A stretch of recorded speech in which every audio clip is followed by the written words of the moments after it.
Hi viewers అందరికీ నమస్కారం. రేపే 144 సంవత్సరాలకు కుంభమేళా సమయంలో వస్తున్న మహాశివరాత్రి. ఇట్లాంటి శివరాత్రి మళ్ళీ ఈ జన్మలో రాదు. ఎందుకంటే ఈ శివరాత్రి బుధవారం త్రయోదశి యోగంతో కలిసి వస్తుంది. ఇది కూడా కుంభమేళా సమయంలో వస్తుంది. ఇది చాలా అరుదైన పర్వదినం. అయితే ఈ పవిత్రమైన రోజంటే గుమ్మానికి ఈ ఒక్కటి కట్టండి. దీనివల్ల 1 గంటలో దరిద్రమంతా కూడా పోయి అపర ధనయోగం కలుగుతుంది అని పండితులు చెప్తూ ఉన్నారు. శివరాత్రి రోజున గుమ్మానికి ఇది కట్టడం వల్ల మీ జీవితంలో ఉన్న దరిద్రమంతా 1 గంటలోనే పోతుంది. 1 గంటలో పోతుంది. 1 గంటలో శుభవార్తలను వింటారు. మీ జీవితంలో మంచి పురోగతి లేదని పడేవారు, ఆర్థిక పరంగా కష్టాలు కలుగుతున్నాయి అని బాధపడేవారు, భర్త సంపాదన, పిల్లల సంపాదన వృద్ధి చెందడం లేదని చింతించేవారు శివరాత్రి రోజు గుమ్మానికి ఇది కట్టండి. ఇది కట్టడం వల్ల మీ కుటుంబంలో చాలా మార్పులు చూస్తారు. అన్ని విధాలుగా ఎదుగుదల పెరుగుతుంది. అందరూ మిమ్మల్ని అభిమానిస్తారు. చాలామంది ఆర్థిక పరంగా రకరకాల సమస్యలను ఎదుర్కొంటూ ఉన్నారు. ఎన్ని వ్యాపారాలు చేసినా నష్టం కలగడం, ఏ ఉద్యోగం చేసుకున్నా స్థిరత్వం లేకపోవడం, ఎంత కష్టపడినా చేతిలో మరియు ఇంటిలో రూపాయి మిగలకపోవడం జరుగుతూ ఉంటాయి. ఇట్లాంటి సమస్యలు దాదాపుగా మనం అందరం ఎదుర్కొంటూనే ఉన్నాం. అయితే వీటికి గల కారణం నరదృష్టి, ఇతర ఏడుపులు కావచ్చు. అలాగే అనవసరపు ఖర్చులు పెరగడం వల్ల కావచ్చు. ఇంటి యజమాని సరిగ్గా బాధ్యత నిర్వహించలేకపోవడం, కుటుంబంలో సమస్యలు మొదలవుతాయి. పిల్లలు మాట వినరు, డబ్బులు విచ్చలవిడిగా ఖర్చు చేస్తూ ఉంటారు. యజమాని మరియు పిల్లలు చక్కగా జీవితంలో స్థిరపడాలి అని అనుకునేవారు కోరుకునే ప్రతి ఒక్కరూ కూడా శివరాత్రి రోజున ఈ మూటను కట్టండి. ఈ సంవత్సరంలో వచ్చే శివరాత్రి చాలా శక్తివంతమైనది కాబట్టి మర్చిపోకుండా ఈ మూటను కట్టండి. ఇక శివుడికి నియమనిష్టలతో పూజలు చేసి ఈ మూటను ఇంటి గుమ్మానికి కట్టడం. ఇంతటి శివరాత్రి రోజు గుమ్మానికి ఏం కడితే మీ ఇంటిపైన శివానుగ్రహం ఉంటుందో ఈ వీడియోలో వివరంగా తెలుసుకుందాం. అంతకన్నా ముందు మా వీడియో నచ్చితే లైక్ చేసి షేర్ చేయండి. అలాగే మా ఛానల్ని కూడా సబ్స్క్రైబ్ చేసుకొని మాకు సపోర్ట్ చేయండి. భార్యాభర్తలు ఇద్దరూ సమానం అని చెప్తూ శివుడు అర్ధనారీశ్వరుడిగా ఆవిర్భవించిన కథను తెలుసుకుందాం. ఒకానొక సందర్భంలో వృద్ధి అనే గాంధర్వుడు పార్వతీదేవి శివుడి పక్కనే ఉన్న ఆమెను పట్టించుకోకుండా పరమశివుడు ప్రార్థించాడు. అంతటి శక్తి మెచ్చిన శంకరుడు రుణించి అతనికి వరం ఇచ్చాడు. ఇంత పక్కనే చేస్తున్నావు. పార్వతీదేవికి కోపం వచ్చి శివుడి పైన అలిగి భక్తులకు ఉన్న ప్రేమనే పంచుతావా లేదు అని బాధపడి కోపంతో శివుడిని వదిలేసి కైలాసం నుండి వెళ్ళిపోయింది. ఆ తర్వాత పార్వతీదేవి కేదార క్షేత్రంలో గౌతమయందు వద్దకు వెళ్ళి ఉపదేశం తీసుకొని పరమశివుణ్ణి స్మరిస్తూ చాలా కాలం తపస్సు చేసింది. పార్వతీదేవి తపస్సుకు మెచ్చిన ఆ బోలా శంకరుడు ప్రత్యక్షమై ఏం కావాలో కోరుకోమన్నాడు.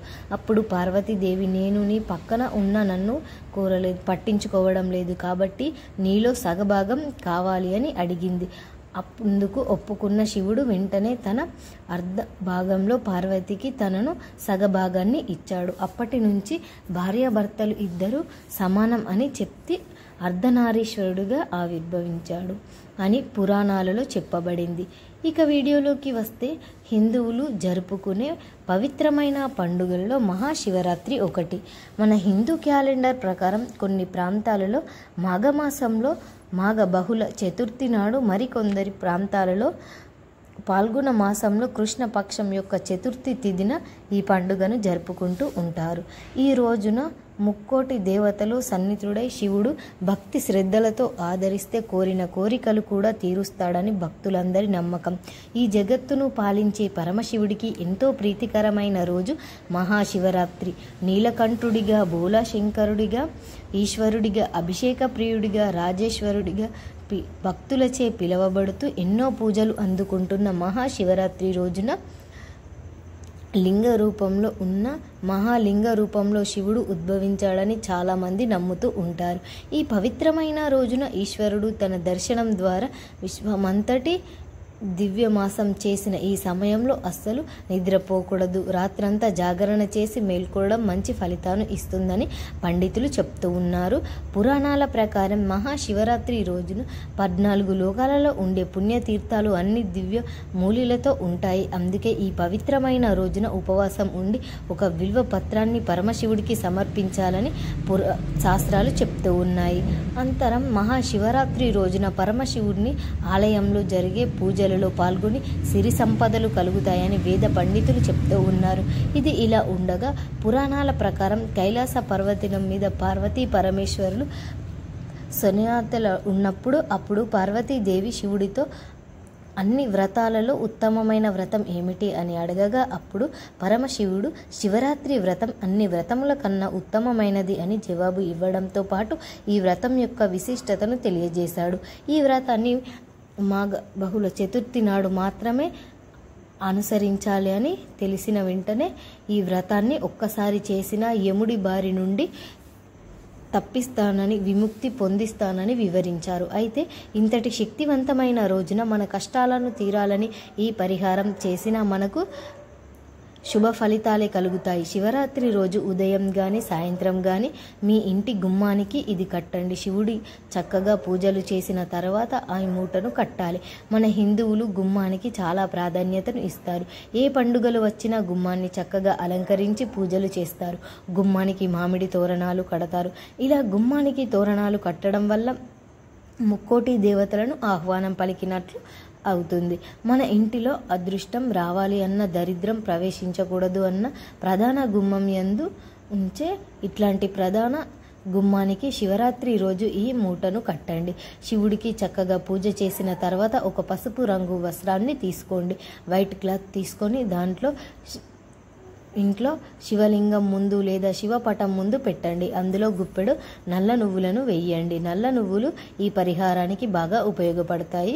గ్రహ దోషాల నుండి, చెడు శక్తుల నుండి బయటపడడానికి నల్ల నువ్వులు బాగా ఉపయోగపడతాయి. ఇక ఇప్పుడు ఒక ఏకముఖి రుద్రాక్షను తీసుకోండి.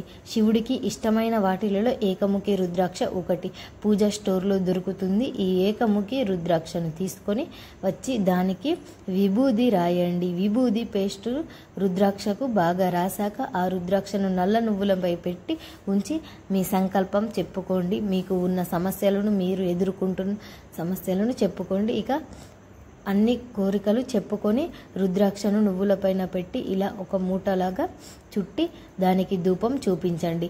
నల్ల నువ్వులు మరియు రుద్రాక్ష మరియు ఈ రెండింటిని శివుడికి ఇష్టమైనవి. ఈ మూటను మీ ఇంటి ప్రధాన గుమ్మానికి కడితే శివుడి అనుగ్రహం మీ ఇంటిపైన ఎప్పుడూ ఉంటుంది.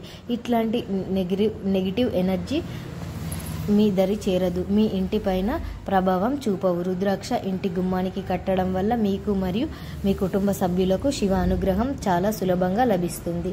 శివరాత్రి రోజు ఈ మూటను కట్టి ఒక గంటలో మీ జీవితం మారిపోతుంది. ఏదో ఒక శుభవార్తలను వింటారు.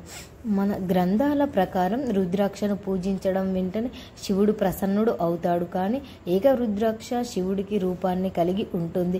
ఈ ఏకముఖి రుద్రాక్షను ధరించడం ద్వారా శివుడితో పాటు సూర్య భగవానుడి ఆశీర్వాదం కూడా పొందుతారు. కాబట్టి మీరు కూడా ఈ శివరాత్రికి ఏకముఖి రుద్రాక్షచే శివుణ్ణి పూజించి శివుడి అనుగ్రహం పొందండి. శివుడిపైన నమ్మకం ఉంచి ఈ మూటను కట్టండి. మీకు అపర ధనయోగం కలుగుతుంది. మరి ప్రతి ఒక్కరూ కూడా శివరాత్రి రోజు గుమ్మానికి ఈ మూటను కట్టి శుభ ఫలితాలను పొందండి. ఆనందంగా జీవించండి. మా వీడియో నచ్చితే లైక్ చేసి షేర్ చేయండి. అలాగే మా ఛానల్ని సబ్స్క్రైబ్ చేసుకోండి. మీ అందరికీ ధన్యవాదములు.